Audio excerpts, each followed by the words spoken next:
আবহাওয়া পরিস্থিতি সম্পর্কে জানাতে কুয়াকাটা ও নোয়াখালী থেকে যুক্ত হচ্ছেন সহকর্মীরা। শুরুতেই কুয়াকাটা থেকে যুক্ত হচ্ছেন সহকর্মী ফরিদউদ্দিন আক্তার। ফরিদউদ্দিন, কুয়াকাটার আবহাওয়া পরিস্থিতি সম্পর্কে জানাবেন, খারাপ হওয়ার কোনো আশঙ্কা আছে কিনা, সামুদ্রিক এলাকার কি পরিস্থিতি? বান্ডেল থাকলে প্রতি সেনমানিতে টাকা বাঁচবে। বিকাশ সেনমানি বান্ডেল কিনে জিতুন প্রতি লেনদেনে। মৌসুমী বায়ু বাংলাদেশের উপর সক্রিয় এবং উত্তর বঙ্গোপসাগরে মাঝারি অবস্থায় রয়েছে। এর প্রভাবে পটুয়াখালী, কলাপাড়া আকাশ ঘন মেঘাচ্ছন্ন রয়েছে। গত 3 দিন ধরে থেমে থেমে গুড়ি গুড়ি থেকে মাঝারি বৃষ্টিপাত হচ্ছে। তবে গতকাল রাত থেকে শুরু হয়েছে একটানা বৃষ্টি। গতকাল 9টা থেকে আজ সকাল 9টা পর্যন্ত 24 ঘন্টায় 44 মিলিমিটার বৃষ্টিপাত রেকর্ড করেছে আবহাওয়া অফিস। এতে জনজীবন স্থবিরতা নেমে এসেছে, দুর্ভোগে পড়েছে সকল শ্রেণী পেশার মানুষ। চরম ভোগান্তিতে পড়েছে নিম্ন আয়ের শ্রমজীবীরা। এদিকে 3 দিনের টানা বৃষ্টিতে তলিয়ে গেছে আমন ক্ষেত, পচে যাওয়ার সংখ্যায় দুশ্চিন্তা রয়েছেন আমন চাষি সহ মৌসুমী সবজি চাষিরা। আমি এই মুহূর্তে দাঁড়িয়ে রয়েছি কলাপাড়া পৌর শহরের লঞ্চঘাট এলাকায়। এখনো কিন্তু বৃষ্টিপাত অব্যাহত রয়েছে।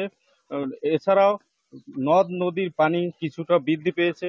আমার সাথে কথা হয়েছে আবহাওয়া অফিস কর্মকর্তাদের সাথে, তারা যেটা জানিয়েছেন 5 দিনের এই বৃষ্টিপাতের ধারা অব্যাহত থাকতে পারে। সেই সঙ্গে উপকূল এলাকায় দমকা ও ঝড়ো হাওয়া বয়ে যেতে পারে। এই ছিল পটুয়াখালীর কলাপাড়া থেকে আমার কাছে সর্বশেষ। ফরিদউদ্দিন, আপনি থাকবেন আমাদের সাথে। আমরা একটু নোয়াখালী পরিস্থিতি জানবো, সেখান থেকে যুক্ত হচ্ছেন সহকর্মী আবু নাসের। আবু নাসের, নোয়াখালীর পরিস্থিতি জানাবেন, এখন বৃষ্টি হচ্ছে কিনা। আরেকটি বিষয় হচ্ছে যে ভারতে বৃষ্টির ফলে এই অঞ্চলে প্রভাব পড়তে পারে, বিশেষ করে নোয়াখালীর নিম্নাঞ্চল প্লাবিত হওয়ার একটা আশঙ্কা রয়েছে। প্রশাসনের কোনো আগাম প্রস্তুতি আছে কিনা? নোয়াখালীতে গতকাল থেকেই আসলে বৃষ্টি হচ্ছে, থেমে থেমে বৃষ্টি হচ্ছে। আজ ভোরে মুষলধারে বৃষ্টি হয় ঘন্টাখানেক, এরপর হচ্ছে বৃষ্টি আসা যাওয়া করছে, হচ্ছে আবার থেমে যাচ্ছে, আবার হচ্ছে। আমি যদি দেখাই, এই বৃষ্টির ফলে ইতোমধ্যে নোয়াখালী জেলা শহরের বিভিন্ন জায়গাতে জলাবদ্ধতা সমস্যা দেখা দিয়েছে, এবং এই জলাবদ্ধতা আগেও এসব জায়গাতে ছিল। এখন জলাবদ্ধতা পরিস্থিতির অবনতি হয়েছে জেলা শহর এবং উপজেলা পর্যায়ে। এই জলাবদ্ধতা পরিস্থিতির অবনতি হয়েছে, এবং আমি যদি একটু দেখাই, আমার ক্যামেরাতে হয়তোবা এসছে, এটি হচ্ছে নোয়াখালী জেলা শহরের অত্যন্ত গুরুত্বপূর্ণ একটি সড়ক। এটিকে নোয়াখালী জেলা শহরের আল ফারুক একাডেমি এবং নোয়াখালী মাইজদি পাবলিক কলেজ সড়ক বলা হয়ে থাকে। এই সড়কের কি পরিমাণ পানি হয়তোবা ক্যামেরায় এসছে, দেখা যাচ্ছে এই মানে কোনো যানবাহন চলাচলের কোনো ব্যবস্থায় নেই এখানে।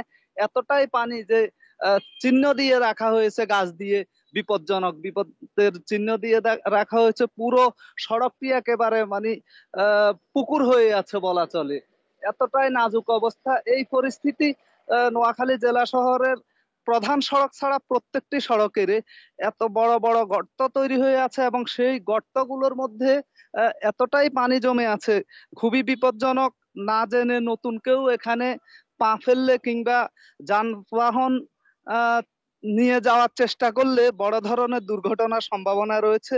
তো শুধু এই আব্দুল্লাহ ফারুক এই আল ফারুক একাডেমি এবং মাইজদি পাবলিক কলেজ, পাশে হোমিও কলেজ সংলগ্ন এই সড়কটি নয়, জেলা শহরের কম বেশি প্রত্যেকটি সড়কেই পানিতে নিমজ্জিত হয়ে আছে। পাশাপাশি পাশে হরিজন পল্লী রয়েছে, সেই হরিজন পল্লীর উপর আমরা গত 20 দিন আগে লাইভ করেছি। সেই পরিস্থিতি এখনো দেখা গেল, আমি মাত্র দেখলাম যে সেখানে এখনো নাজুক অবস্থা, প্রত্যেকটি ঘরের মধ্যে হরিজন পল্লীরও পানি রয়েছে, একই অবস্থা।